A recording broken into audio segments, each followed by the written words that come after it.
Have you ever noticed how some storms don't just shake the windows, they shake your life? On a night when rain fell like it meant to wash the world clean, Ethan Blackwood sat alone in a mansion too large for one man's silence. Thunder rolled across the slate roof, rattling glass that hadn't felt warmth in years. In the fireplace, logs burned low, throwing restless shadows against walls lined with paintings of people who never smiled. Ethan had built his fortune on sharp instincts and sharper ambition, but as the rain drummed steadily outside, even he felt a chill that had nothing to do with the cold. Outside, the world blurred behind a curtain of rain. Each drop seemed to echo in the cavernous rooms, reminding Ethan of the emptiness he'd chosen. Somewhere in the darkness, a memory stirred, of laughter he'd long forgotten and warmth he'd convinced himself he didn't need. But he pushed it aside the way he always did, sinking deeper into the leather chair that had become his evening throne. And then, breaking through the steady beat of rain and wind, came something unexpected. A knock. Sharp. Urgent. A sound that did not belong in this house of silence. At first, Ethan wondered if he'd imagined it. But the knock came again, this time more desperate, as though someone small was fighting against the fury of the storm outside. Rising reluctantly, he crossed the marble floor, each step echoing through the grand hallway. Another knock, lighter now, but full of hope. Ethan hesitated at the door. Years of solitude had built walls inside him higher than any mansion gate. But the storm outside seemed to whisper that tonight, something had changed. He opened the heavy door, and in the sudden wash of cold air stood two boys, twins, no more than 8 or 9, their hair plastered to pale faces, clothes clinging wet and heavy. They shivered, their eyes wide not just with fear but with something else Ethan hadn't seen directed at him in years, hope. Between them, the older by perhaps a minute clutched a rain-spotted envelope, its edges crumpled by tiny, shaking hands. For a moment, time seemed to pause. The wind howled around them, carrying the scent of wet earth and distant lightning. Ethan's heart, usually so measured, stumbled in his chest. The boys looked so out of place on his doorstep, like two lost sparrows who had flown into a cathedral built for power, not kindness. The older boy opened his mouth, words catching on his breath. "Sir," he managed, voice small against the roar of rain. "Our mother, she's very sick. She asked us to come to you." Ethan took the envelope, fingers brushing against the boy's cold hand. The name written on it, Ethan Blackwood, in a woman's delicate script, felt heavier than the letter inside. The boys' faces, pale and anxious, searched his for something they couldn't name, recognition, safety, perhaps a trace of mercy. Ethan hesitated, the rain seeping into the doorway, dampening polished stone floors that had known nothing but dust and quiet for so long. Inside the envelope, the words were simple, yet every letter seemed to weigh 1,000 pounds. "Ethan, if you ever cared at all, please help them. Jessica." The handwriting trembled, as if written by a hand growing too weak to steady itself. Ethan read it twice, then again, hoping the meaning would change. But it didn't. Outside, the wind carried leaves across the marble steps, and the boys shivered harder, as if even hope had a limit. He looked at them, truly looked, and something in him shifted. Perhaps it was the memory of a time before the wealth and titles, when he still believed kindness was stronger than fear. Or perhaps it was simply that the storm outside finally cracked open something inside him. Whatever it was, Ethan stepped back, holding the door wider. "Come in," he said, his voice rough from disuse. And they did, hesitantly at first, water dripping onto the polished floor, leaving small footprints behind them. The mansion swallowed their small forms, its chandeliers glittering coldly above. The twins stood side by side, close enough that their shoulders touched, as if afraid to let go of each other. Ethan noticed the way the younger one glanced nervously around, eyes darting to the high ceilings and portraits of strangers whose painted gazes seemed to follow them. The older boy clutched the letter still, as though it were the only anchor he had left in a world suddenly too big and too frightening. For a moment, none of them spoke. The fire crackled in the next room, throwing amber light across the hallway, but the silence felt louder than the storm outside. Ethan swallowed, the question rising unbidden, "Where is your mother now?" The older boy's lips parted. "At the hospital," he whispered. "She said if anyone could help, it would be you." His voice wavered on the last word, as if unsure if the man before him was truly the Ethan his mother believed in. Ethan closed his eyes, the words twisting through memories he'd buried beneath years of cold success and careful distance. Jessica. A name he hadn't spoken aloud in so long it tasted foreign now. A name tied to a time before the fortune, before the marble halls, before he'd convinced himself he would never have a family. And these boys. Could they really be? He opened his eyes, meeting their gaze. In their faces, he saw something frighteningly familiar, a trace of his own reflection, softened by innocence. He led them toward the fire, their wet shoes squeaking on marble. As they passed portraits of powerful men and distant ancestors, Ethan couldn't help but feel those painted eyes judging him, the man who had spent decades building walls instead of bridges. The boys sat quietly on the edge of a velvet sofa, too polite to touch the embroidered cushions, their eyes never leaving his. Outside, the storm raged on, wind bending trees and rattling shutters, but in that moment, a different kind of storm gathered inside Ethan, fear, regret, and something softer, something dangerously close to hope. The firelight danced across the boy's damp hair, drying it into soft curls. Ethan realized how small they were, how thin their shoulders looked under wet jackets. And for the first time in years, he didn't think about tomorrow's meetings or market shares. He thought only about what these boys needed now. Shelter. Warmth. And maybe, if he dared, the promise of something more lasting.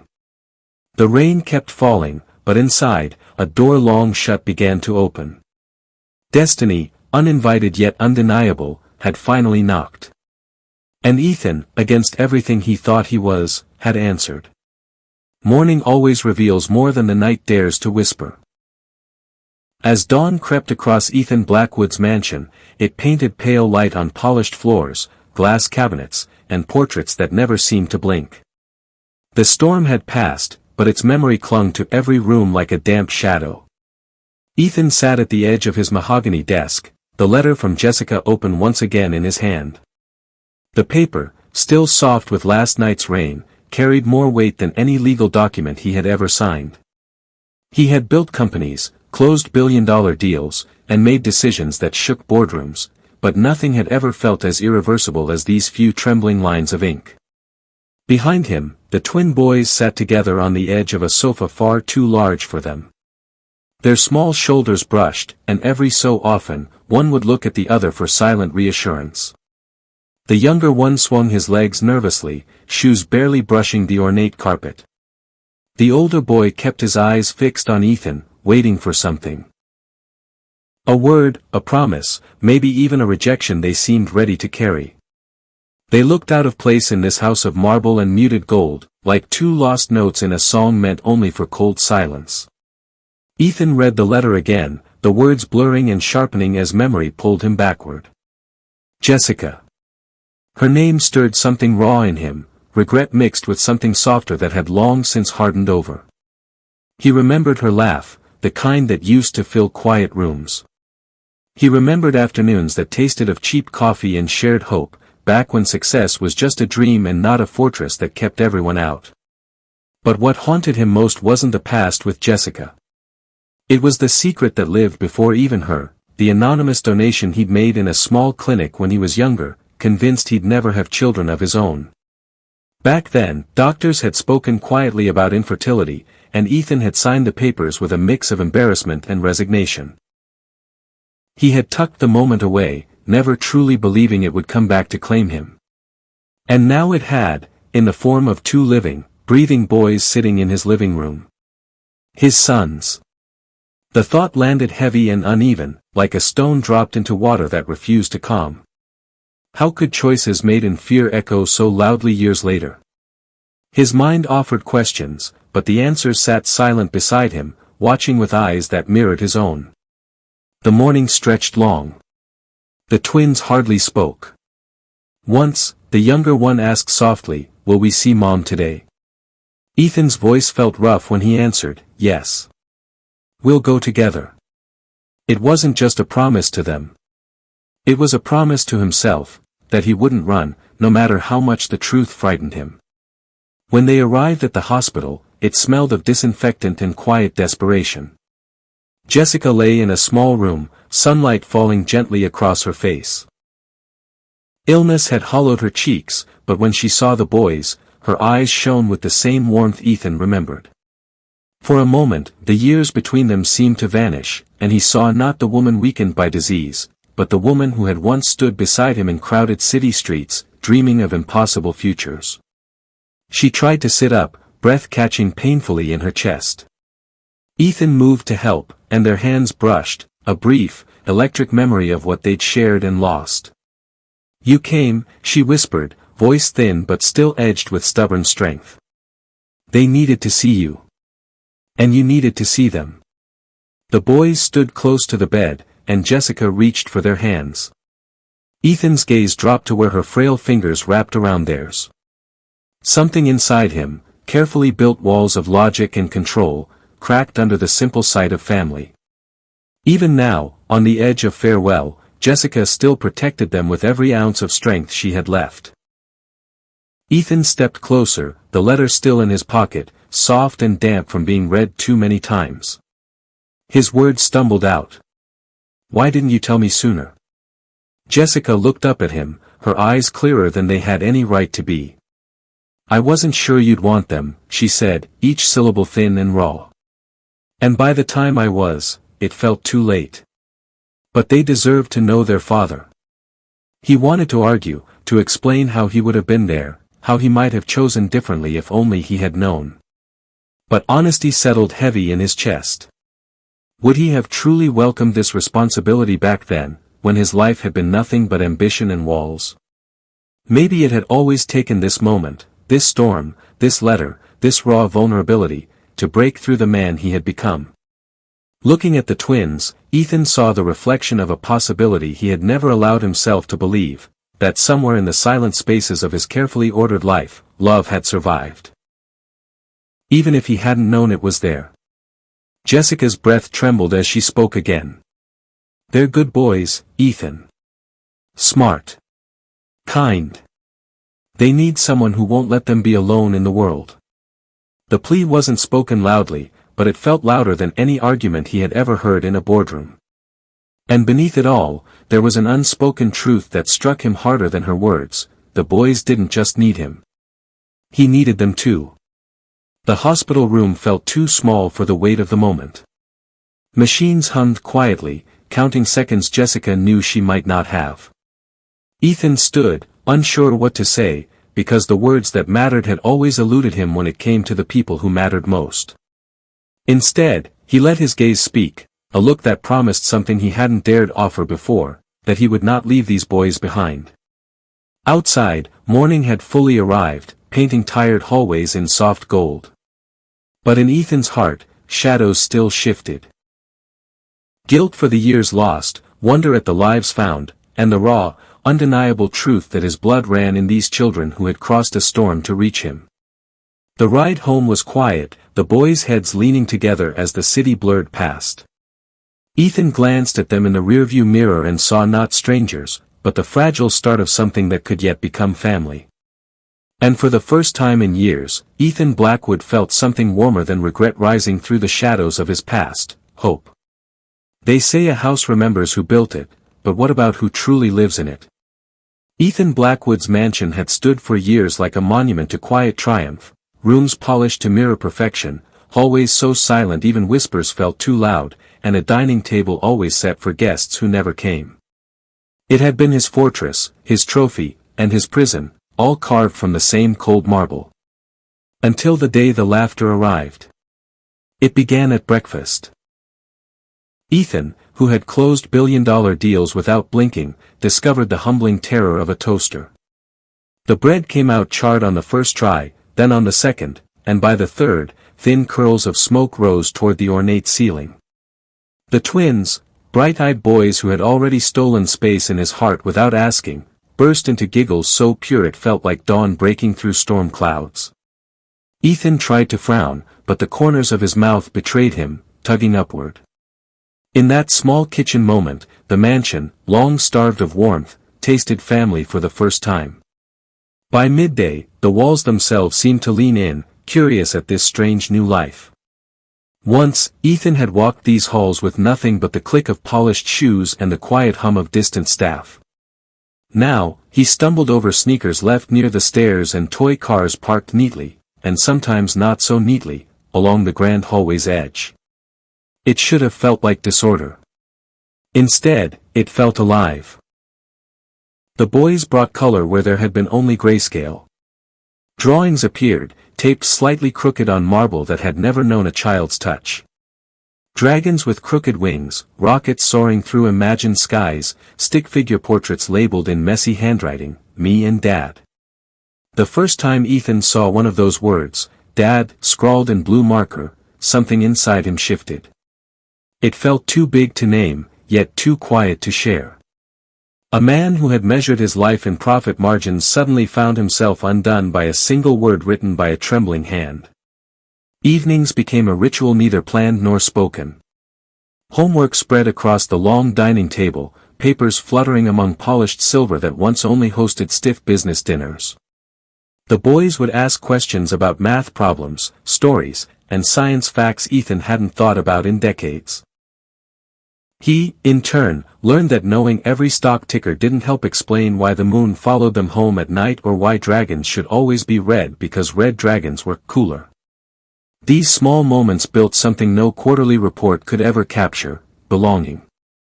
At bedtime, the mansion transformed once more. Instead of echoing footsteps and locked doors, there was the soft rhythm of whispered goodnights. Ethan, who had once closed his day reviewing ledgers and legal memos, now found himself fumbling with storybooks. His reading voice, once sharp from boardrooms, softened over pages of nights and forests and hidden treasures. Sometimes, the younger twin would fall asleep mid-sentence, breathing slow and even, and Ethan would pause just to listen, to memorize what peace sounded like. The first day of school brought nerves that surprised them all. Ethan, usually composed enough to negotiate ruthless contracts, found his hands shaking as he tied a stubborn shoelace and smoothed a cowlick that refused to settle. The boys tried to hide their own jitters, but he saw them in darting eyes and fidgeting hands. Outside the towering school gates, Ethan knelt, straightened backpacks, and surprised himself by saying, "You've got this." His voice cracked on the last word, a crack that felt truer than all his practiced speeches. They turned, hesitated, then ran toward the doors. Ethan stood watching until they vanished into the crowd, heart beating louder than any closing bell on Wall Street. The mansion felt too quiet when he returned. For the first time, the emptiness didn't feel like safety, it felt like loss. Days slipped into weeks, and the rhythm of family slowly took root. Ethan no longer needed to read Jessica's letter each night to remind himself of the boy's place in his life. They had made that place themselves.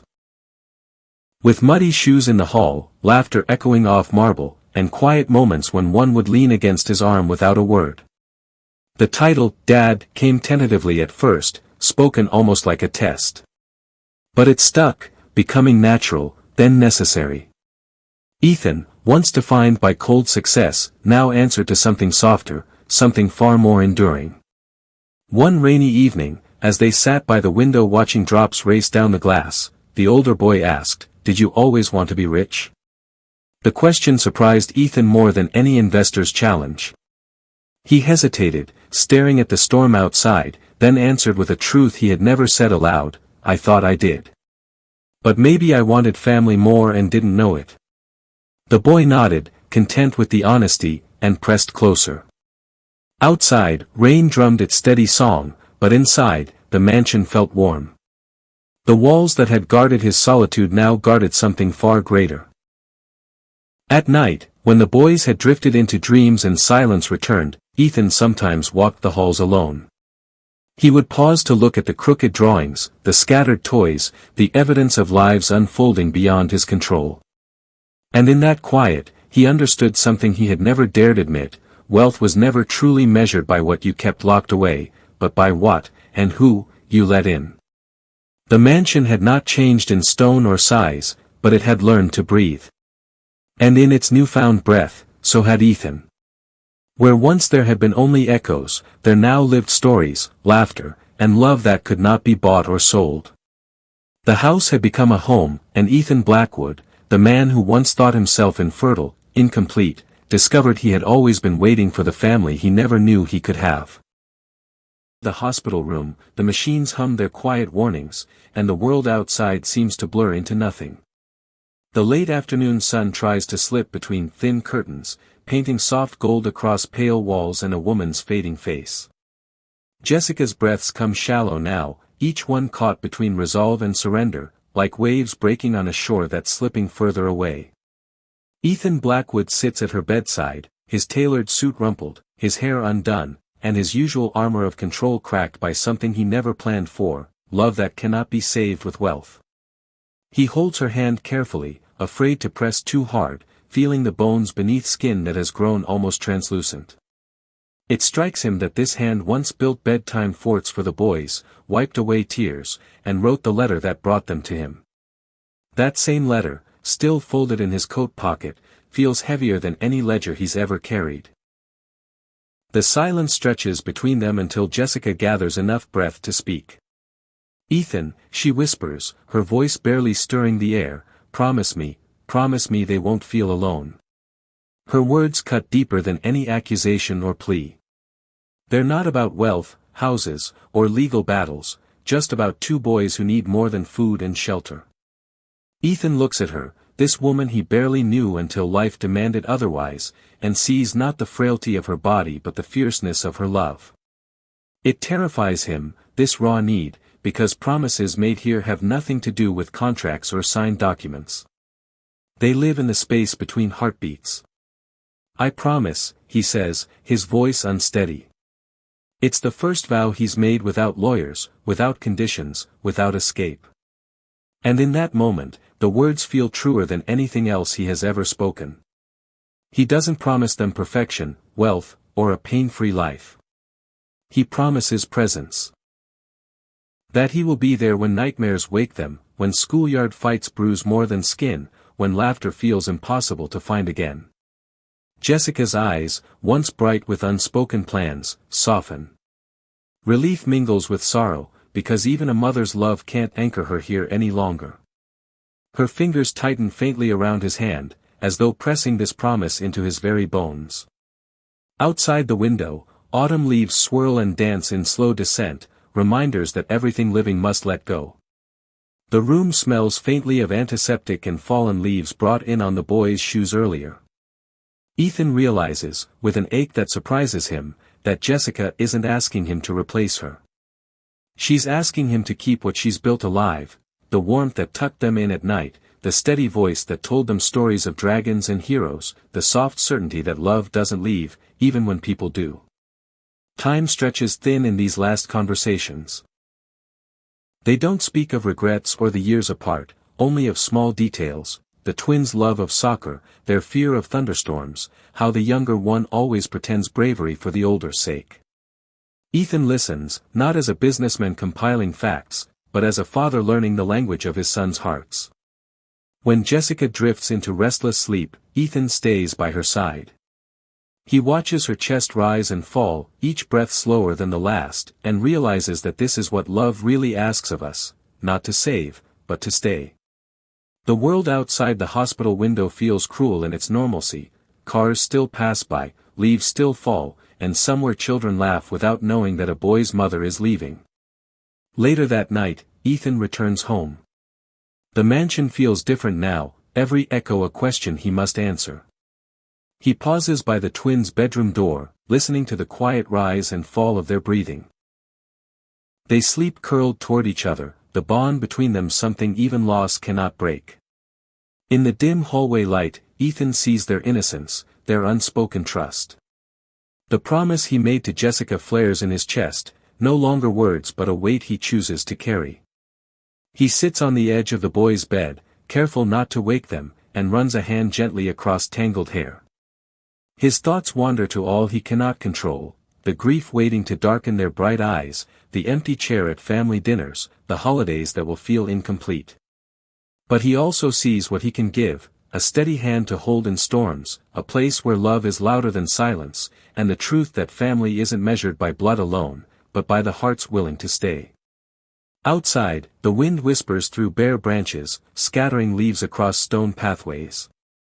Ethan watches them fall and thinks of Jessica, her courage, her quiet strength, and the legacy she entrusted to him not in wealth, but in trust and love. For the first time, he doesn't see the twins as an interruption to his life's plan, but as the plan itself, the part he didn't know he was missing. In that moment, Ethan Blackwood, a man defined by what he owned and built, realizes he has become something more. Not because of what he can leave behind in bank accounts or foundations, but because of what he can leave behind in two young hearts learning that even in loss, love remains. The first whisper reaches Ethan on an otherwise ordinary morning, a brief phone call, a hesitant voice mentioning Victoria's name. The words sink into him like ice in warm water, sending shivers through a man who thought certain chapters had long since closed. Victoria, his ex-wife, polished, deliberate, and sharp as cut glass, has heard about the twins. And she is coming. By the next week, Ethan finds himself seated across from her in a lawyer's office, the twins' presence hanging over the polished table like a storm cloud. Victoria looks almost unchanged, elegance draped over brittle resolve. Her gaze carries an old familiarity, but now it's edged with something colder, calculation. The conversation is calm at first, dressed in legal phrasing and polite venom. Then she says it outright, her voice slicing through pretense, "They don't belong here, Ethan." The words hit harder than he expects, as though someone had tried to unwrite what he's only just begun to understand. In that moment, Ethan realizes what scares him isn't Victoria's opinion, or even the courts she might sway, but the simple, terrible possibility that someone might take the twins away before he's had a chance to show them what love looks like when it's chosen, not inherited. Courtrooms are built to feel heavy, oak-paneled walls, rows of benches breathing quiet judgment, and the slow, deliberate voices of lawyers who weigh words like gold. Ethan sits in a suit that feels more like armor now, not to protect his fortune, but to guard something far more fragile. The twins sit beside him, small hands folded nervously in their laps. Their eyes track every movement, every raised voice, trying to decode a world built by adults who argue about love like it's a line on a contract. Victoria speaks first. Her voice is steady, shaped by years of public life, charity galas, and interviews where every word had purpose. She argues the twins shouldn't be thrust into Ethan's world of late dinners and corporate travel. That his reputation, once so pristine, has cracks, tabloid photos, old business rivalries, the inevitable scars of a man who built and lost and built again. In her telling, the boys deserve better. Ethan listens, but this isn't like boardroom negotiations where silence is strategy. Here, silence feels like surrender. So he speaks, his words raw around the edges. Not about numbers or lifestyle, but about bedtime stories he learned to tell, burnt toast on school mornings, and the way the boys began calling him Dad when the word first slipped out like an accident, and stayed. He tells the court what Victoria cannot see, the boys' laughter echoing down hallways once dead quiet, their fears whispered in the dark, waiting for someone to promise, "I'm here." And in that telling, Ethan himself hears what he didn't fully realize, that family isn't made by blood tests or marriage vows, but by presence and love repeated day after day until trust becomes its own kind of truth. The twins speak, too, shy at first, then braver. One boy's voice wavers as he says, "We want to stay." Simple words, almost swallowed by the courtroom's high ceilings, yet they land with a force no attorney can match. The other nods fiercely beside him, his hand clutching his brother's sleeve like a lifeline. In those small gestures, the entire argument for belonging is laid bare. Victoria watches them, something flickering across her expression, annoyance, maybe regret, or just the echo of what might have been. But she doesn't retreat. The law isn't built to weigh heartbreak, only evidence.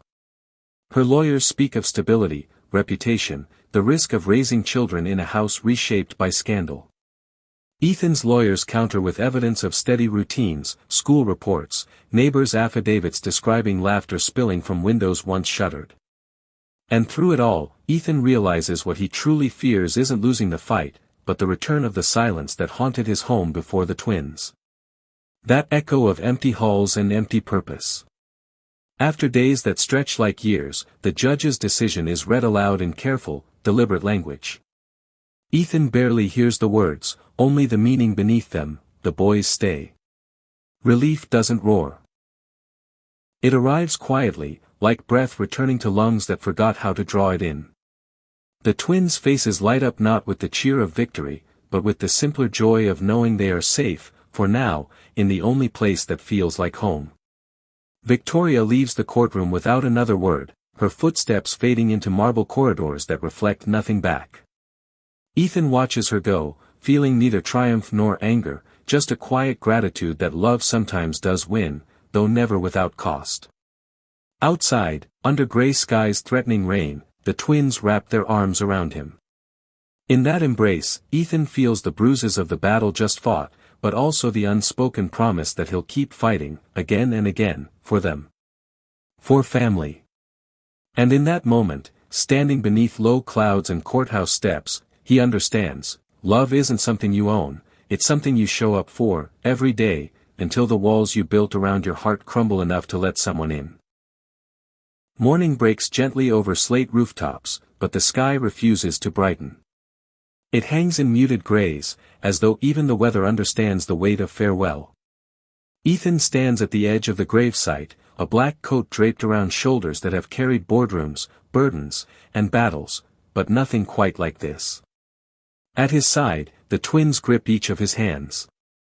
Their suits don't fit quite right, and their eyes carry the red rims of sleep lost to questions whispered in the dark. Why does goodbye have to be so final? Around them, rows of chairs fill with neighbors, hospital nurses who knew Jessica's gentle stubbornness, and even a few of Ethan's own staff who had come to know her in passing visits.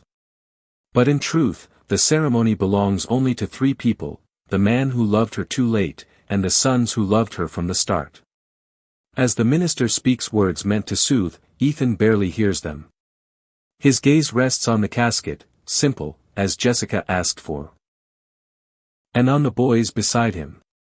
When it is time, each twin steps forward to place a single white flower. Their movement small, uncertain, but brave in that soft, childlike way that breaks the heart open. Ethan feels an ache in his chest, the kind that no business loss or court ruling had ever taught him to bear. Then his turn comes. He doesn't speak, words feel like brittle glass, but he lays a hand on the wood, and in the quiet of that gesture, the promise he made to her echoes again: they will not face this world alone. Days fold into nights, and nights stretch back into days. The mansion feels different, not emptier, as Ethan once feared, but quieter in a tender, aching way. Grief becomes the unseen fourth presence at breakfast, at homework time, at the hush that comes just after lights go out. The boys cry sometimes when the house is dark. Ethan, in the privacy of his room, cries too.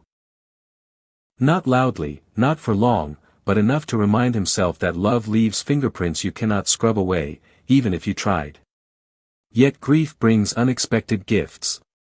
Ethan learns how to wake early to help pack lunches, though the sandwiches come out lopsided, and the twins tease him kindly for it. He ruins more dinners than he admits, smoke curling from pans as laughter spills around the table.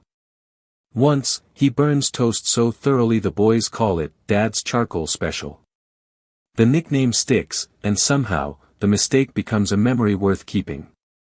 In the evenings, Ethan finds himself on the edge of the twins' beds, a storybook balanced on his knee. His voice starts awkward, reading words he barely remembers, but slowly, his tone softens. The boys correct him when he skips lines, he pretends it's on purpose just to hear them laugh. Their laughter, once hesitant, grows louder, freer. It curls through the halls like music, waking corners of the mansion that have known only silence for too long. Ethan, who spent decades speaking to crowds and commanding meetings, discovers a new audience of two is harder to hold and infinitely more rewarding.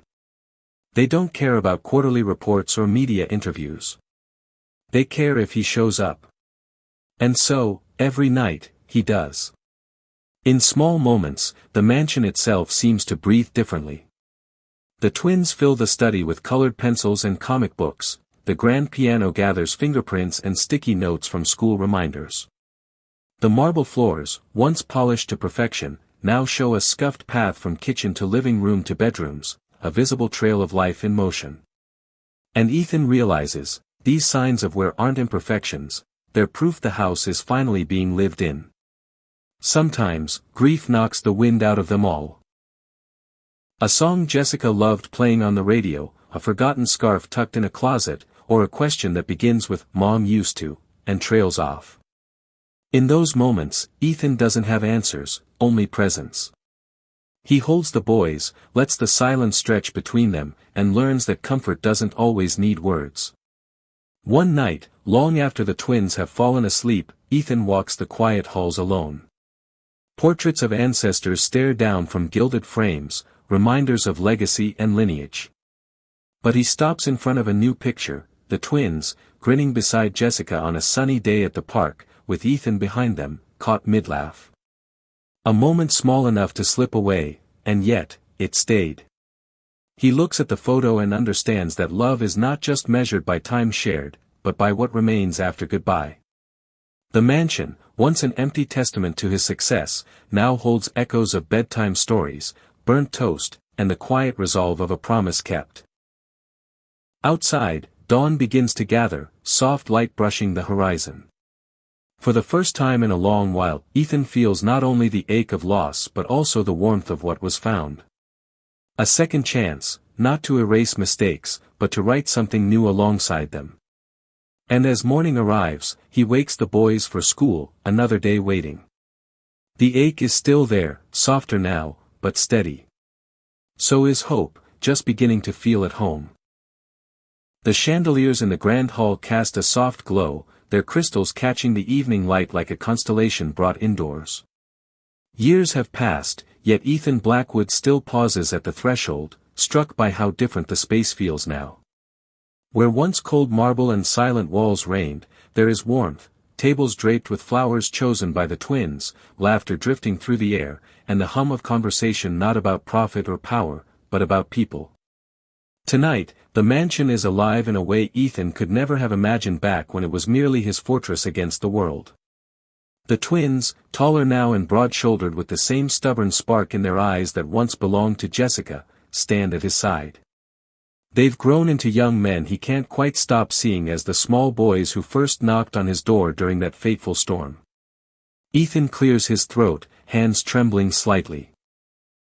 Not from fear of speaking, something he once did before crowds of thousands without blinking, but from the weight of what he's about to share.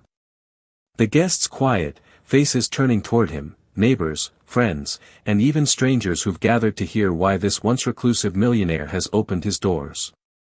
He begins not with numbers or titles, but with a memory, that night of thunder and rain, the frantic knocking, and two boys carrying not just a letter, but an unspoken question, "Will you let us in?"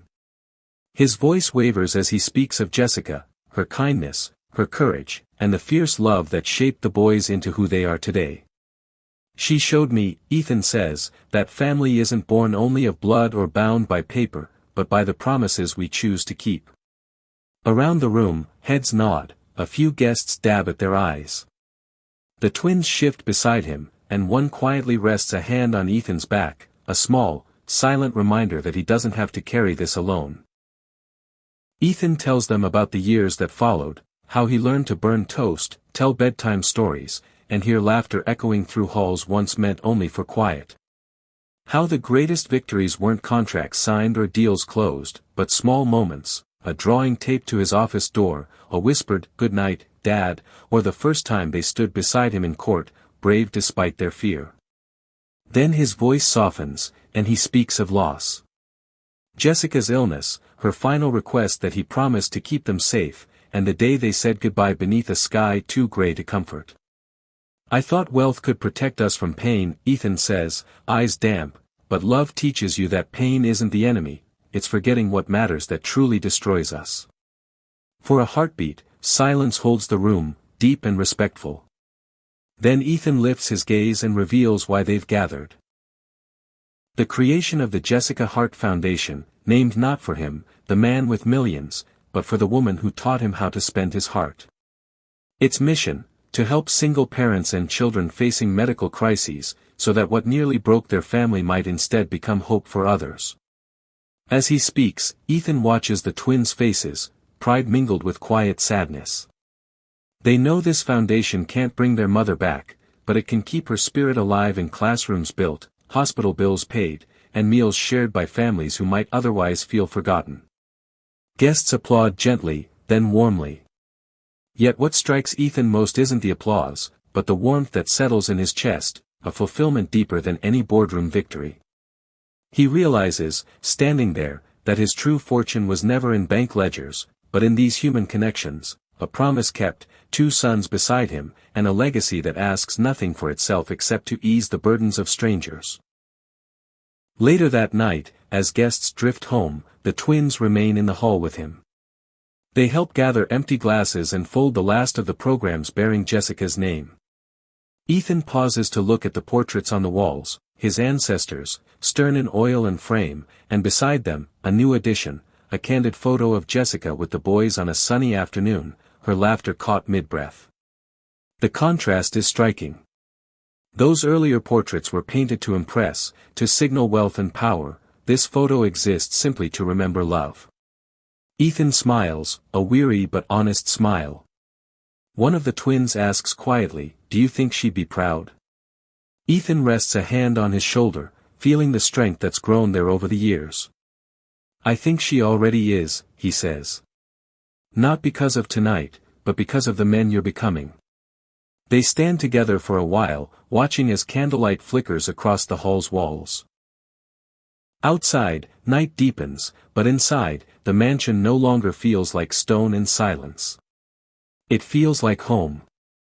Ethan knows the journey isn't finished.